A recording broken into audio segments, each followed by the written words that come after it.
Bismillahirrahmanirrahim. Assalamualaikum warahmatullahi wabarakatuh. Alhamdulillah, sahabat Kompi yang dirahmati Allah Subhanahu wa taala, tidak terasa kita akan bertemu dengan bulan Ramadan, bulan istimewa, Syahrul Siyam, Syahrul Mubarak. Bulan ini Allah bukakan pintu surga, ditutup pintu neraka, setan-setan akan dikekang. Maka kita sebagai seorang muslim layak untuk bergembira, layak untuk mempersiapkan menghadapi bulan Ramadan dengan persiapan yang sebaik-baiknya. Karena Nabi SAW pernah menyampaikan, man shauma ramadanan imanan wahtisaban ghufira lahu ma taqaddamat min dzambi.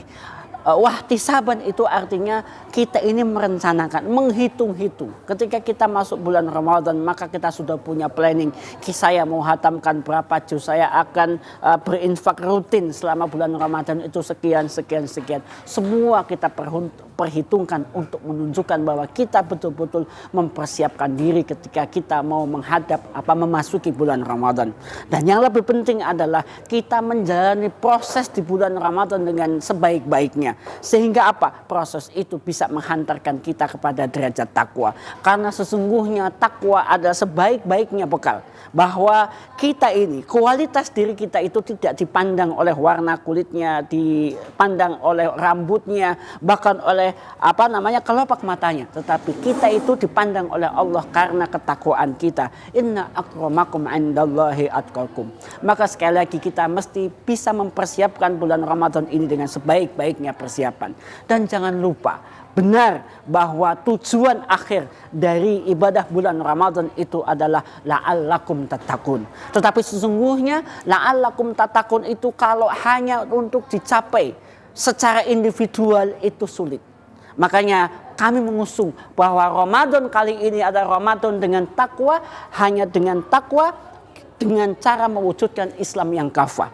Karena apa? Karena dengan Islam kafah itu, Islam akan digunakan, diterapkan dalam aspek individu, dalam aspek keluarga, dalam masyarakat, bahkan negara. Ketika komponen-komponen ini bersinergi, takwa, soleh bareng-bareng, maka itulah kita akan mendapatkan sebuah masyarakat yang disebutkan di dalam surat Al-A'raf 96, walau ana ahlal qura amanu wattaqaw. Seandainya sebuah negeri, penduduk negeri, masyarakatnya, negaranya beriman dan bertakwa, maka lafatahna barokatin minas sama'i wal ard, maka kita akan mendapatkan keberkahan dari langit dan bumi. Tetapi sebaliknya, walakin kadzabu fa akhadnahum bima kanu yaksibun. Ketika kita itu berlaku sebaliknya, tidak iman, tidak takwa, justru berlaku ingkar terhadap Allah Subhanahu wa taala, melanggar perintah-perintahnya, maka harapan kita untuk mendapatkan satu negeri baldatun thayyibatun wa rabbun ghafur itu mustahil. Sekali lagi, hanya berislam secara kafah dalam aspek individu, dalam keluarga, dalam masyarakat, bahkan bernegara yang semuanya soleh, maka ketakwaan hakiki bisa kita wujudkan. Karena sesungguhnya ketika kita soleh sendirian, takwa sendirian itu berat.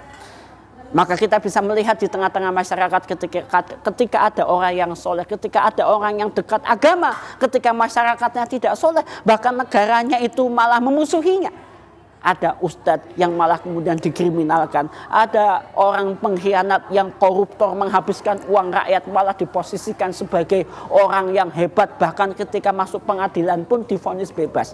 Ini sesuatu yang ironis. Karena apa? Kesolehan individu ketika tidak ditopang oleh kesolehan masyarakat, bahkan kesolehan negara, maka menjadi sia-sia. Masyarakat itu, individu itu akan terasingkan. Maka sekali lagi, untuk bisa mewujudkan ketakwaan yang hakiki hanya bisa dengan mewujudkan Islam kafah, Islam yang diterapkan dalam seluruh lini kehidupan. Mudah-mudahan Allah Subhanahu wa taala menjadikan usia kita ketika kita masuk kepada bulan Ramadan ini bisa menapakinya dengan baik dan bisa mengambil peran untuk mengembalikan kehidupan Islam, kehidupan kafah di tengah-tengah masyarakat. Itu saja pesan dari saya. Al-afu minkum. Assalamualaikum warahmatullahi wabarakatuh.